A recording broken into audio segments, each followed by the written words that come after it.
শিক্ষার্থীদের যে চলমান গণ আন্দোলন, যে কোটা বিরোধী এবং ছাত্রলীগ বিরোধী যে আন্দোলন, এই আন্দোলনে শিবির এবং ছাত্রদল আসলে কি ভূমিকা পালন করছে, তাদের কন্ট্রিবিউশনটা কি, এটা নিয়ে নানান সমালোচনা আমরাই করছি। হ্যাঁ, এখনও বলবো যে শিবির এবং ছাত্রদল যা করার কথা সেটা করতে পারেনি, কার্যকর কোনো কন্ট্রিবিউশন তারা এখানে রাখতে পারেনি। তারা সো ফার ব্যর্থ, তারা টাইমলি রেসপন্স করতে পারেনি। হ্যাঁ, তারা মাঠে নেমেছে, তারা শিক্ষার্থীদের সাথে থাকার ঘোষণা দিয়েছে, দ্যাটস রাইট। কিন্তু দেশের সবচাইতে বড় দুইটা সংগঠন হিসাবে শিবির এবং ছাত্রদল, সুশৃঙ্খল সংগঠন হিসাবে শিক্ষার্থীদের প্রতিনিধিত্বমূলক একটা দায়িত্ব তাদের থাকার কথা ছিল, কিন্তু শিক্ষার্থীদের আন্দোলনের নেতৃত্বে তাদের কিন্তু কোনো প্রাসঙ্গিকতাই নেই। এর মানে ছাত্রদল শিবির এখন পর্যন্ত এই আন্দোলনে তেমনভাবে প্রাসঙ্গিকই হয়ে উঠতে পারেনি। এই সমালোচনা আমরা করবই। এটা একেবারেই শিক্ষার্থীদের আন্দোলন, কিন্তু তাদের তো ভূমিকা থাকা দরকার দায়িত্বশীল ছাত্র সংগঠন হিসেবে। সেক্ষেত্রে ছাত্রলীগের মনের মধ্যে কাঁপন ধরানোর ক্ষেত্রে, ছাত্রলীগে পিছু হটানোর ক্ষেত্রে ছাত্রদল কিংবা শিবির এখন পর্যন্ত কোনো কার্যকর ভূমিকা পালন করতে পারেনি। হ্যাঁ, তারা মতিঝিলে নয়াপল্টনে বিক্ষোভ মিছিল করেছে এবং ঢাকা বিশ্ববিদ্যালয়ের আশেপাশে ছাত্রদল লাঠিসোঁটা নিয়েও এসেছিল, অল্প কিছু ছেলে, কিন্তু এতে ছাত্রলীগ কিন্তু মোটেও ভয় পায়নি। ছাত্রলীগ যতটুকু ভয় পেয়েছে, বা 3টা হল থেকে এবং মেয়েদের হল থেকে ছাত্রলীগ বিতরিত করা হয়েছে যতটুকু, পুরোপুরি একেবারে 100% সাধারণ শিক্ষার্থীদের কন্ট্রিবিউশন। ছাত্রদল শিবির এদের কোনো ভূমিকা নেই আদৌ। রাজশাহী বিশ্ববিদ্যালয় তো শিবিরে ঘাঁটি ছিল, সেখানে ছাত্রলীগ মুক্ত করা হয়েছে। জাহাঙ্গীরনগর একসময় শিবিরে ঘাঁটি ছিল, সেটা অনেক আগের কথা। ছাত্রলীগ মুক্ত করা হয়েছে, এখানে শিবির বা ছাত্রদলের কোনো কন্ট্রিবিউশন নেই, একেবারে অ্যাবসলিউটলি সাধারণ শিক্ষার্থীরা এটা করেছে। কিন্তু তারপরেও ছাত্রদল এবং শিবিরের কন্ট্রিবিউশন যতটুকু, এটা আমাদেরকে অ্যাপ্রিসিয়েট করতে হবে, এটা আমাদেরকে স্বীকার করতে হবে। দর্শক, আপনারা শুনলে অনেকে অবাক হবেন, অনেকে এটা জানেও না, কেউ বুঝে উঠতে পারেনি যে এত অবদান শিবিরের। হ্যাঁ, শিবিরের অবদান থাকতেই পারে, ছাত্রদলের এত অবদান থাকতেই পারে। দর্শক, আমি তো আগেও বলেছি, আবারও বলবো, 2018 সালের কোটা সংস্কার আন্দোলনে শিবির অন্যতম গেম চেঞ্জার ছিল। শিবির টাকা দিয়েছে, ভিপি নুরেরা শিবির কর্মীদের নিয়ে মিছিল করে তারা আজকে নেতা হয়েছে, কোটা বাতিল যে আন্দোলন সফল করেছে। শিবির কর্মী সাপ্লাই দিয়েছে, কিন্তু শিবির ক্রেডিট নিতে যায়নি। শিবিরের এই ক্রেডিট নেওয়ার অধিকার আছে এবং আন্দোলন করার অধিকার আছে, কারণ শিবিরের ছেলেরা বিসিএস প্রত্যাশী, তারা ক্যান্ডিডেট, অতএব কোটা বাতিল সেটা তাদের জন্য একেবারেই কনসার্ন। মানে শিবির সাংগঠনিকভাবে সবচাইতে বেশি বিসিএস বা এগুলো নিয়ে খুব বেশি ভাবে, বা তাদের নেতাকর্মীদেরকে মোটিভেট করে যে বিসিএসের জন্য ট্রাই করো, বিসিএসের জন্য পড়ো। অতএব শিবিরের ছেলেরা টাকা দিতে পারে, তারা অর্থ দিতে পারে, তারা মাঠে নামতে পারে, আন্দোলন করতে পারবে, জীবন দিতে পারবে, এটা তাদের অধিকার, এটা গোপন করার কিছু নেই। বরং এখন এটা সামনে আসছে যে তাদের অবদান কতটা গভীরে।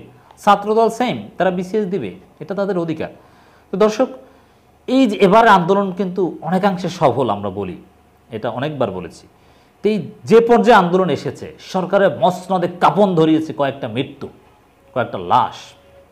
সে লাশগুলো কাদের, তারা কারা, যে লাশ আমাদেরকে অনুপ্রেরণা দেয়, যে মৃত্যু বুক পেতে দেয়া, যে নে গুলি কর, পুলিশ গুলি করছে, বুকে গুলি লেগেছে, আবারও বুক পেতে দিয়েছে, নে গুলি কর, লুটিয়ে পড়েছে, যেতে চাইছে না, যে মৃত্যু লক্ষ কোটি শিক্ষার্থীকে অনুপ্রাণিত করে।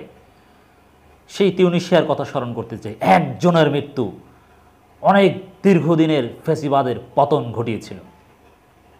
এই মৃত্যু সেরকমই বার্তা দেয় আমাদেরকে।